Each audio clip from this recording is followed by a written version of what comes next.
ನಮಸ್ಕಾರ. 21 days gratitude challenge 5ನೇ ದಿನಕ್ಕೆ ನಿಮಗೆ ಸ್ವಾಗತ. ಹೋಪ್ 4 ದಿನದ ವಿಷಯವನ್ನು ಎಲ್ಲ ಬರೆದಿದ್ದೀರಾ. ಹೇಗೆ ಅನಿಸ್ತು ಅಂತ ದಯವಿಟ್ಟು ತಿಳಿಸಿ. ಇನ್ನೂ ಯಾರೆಲ್ಲ ಬರೆದಿಲ್ಲ ಅಂದರೆ ಇವತ್ತೇ ಹೋಗಿ ಬರೆಯೋಕ್ಕೆ ಪ್ರಾರಂಭ ಮಾಡಿ. 21 ಡೇಸ್ ಆಗೋಷ್ಟರಲ್ಲಿ ನಿಮಗೆ ಅದ್ಭುತವಾದ ಬದಲಾವಣೆ ನಿಮ್ಮ ಜೀವನದಲ್ಲಿ ಕಾಣಿಸೋಕ್ಕೆ ಶುರುವಾಗುತ್ತೆ. ಇದನ್ನು ಮಾಡಿ ನೋಡಿ. ಹಾಗಾದರೆ ಇವತ್ತಿನ ವಿಷಯ ಏನು ಅಂತ ತಿಳ್ಕೊಳ್ಳೋಣ. ಇವತ್ತು 5ನೇ ದಿನಕ್ಕೆ ಬಂದಿದ್ದೀವಿ. ಇವತ್ತಿನ ವಿಷಯ ಪ್ರೀತಿ ಅನ್ನೋ ಒಂದು ಶಬ್ದದಲ್ಲೇ ಆ ಒಂದು ಪ್ರೀತಿಯನ್ನು ಒಂದು ಹೇಳೋ ವಿಚಾರದಲ್ಲೇ ಒಂದು ಅದ್ಭುತವಾದ ಒಂದು ಶಕ್ತಿ ಇದೆ.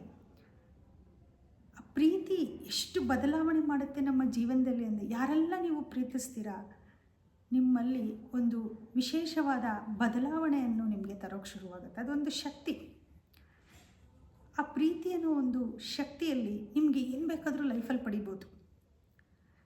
ನೀವು ನಿಮ್ಮಲ್ಲಿ ಆ ಒಂದು ಕ್ರಿಯೇಟಿವ್ ಮೈಂಡ್ ಆಗಿರ್ಬೋದು, ಸೃಜನಾತ್ಮಕ ಭಾವದಿಂದ ಇರೋದಾಗಿರ್ಬೋದು, ಹಾಗೆ ನಿಮ್ಮಲ್ಲಿ ಸೇವೆ ಮಾಡೋ ಮನೋಭಾವ ಆಗಿರ್ಬೋದು, ಎಷ್ಟೆಲ್ಲ ಬದಲಾವಣೆ ಸಾಧ್ಯ ಇದೆ ಕೇವಲ ಒಂದು ಪ್ರೀತಿಯಿಂದ. ಹೇಗೆ ದ್ವೇಷದಿಂದ ನಮ್ಮ ಜೀವನದಲ್ಲಿ ದುಃಖ ಆಗುತ್ತೋ ಹಾಗೆ ಪ್ರೀತಿಯಿಂದ ನಾವು ಸಂತೋಷವಾಗಿರೋಕ್ಕೆ ಸಾಧ್ಯ ಆಗುತ್ತೆ. ಕೇವಲ ಪ್ರೀತಿಸಿ ನೋಡಿ. ಹಾಗಾದರೆ ನಿಮ್ಮ ಜೀವನದಲ್ಲಿ ನಿಮ್ಮನ್ನು ಪ್ರೀತಿಸೋ ವ್ಯಕ್ತಿಗಳು ಯಾರ್ಯಾರು?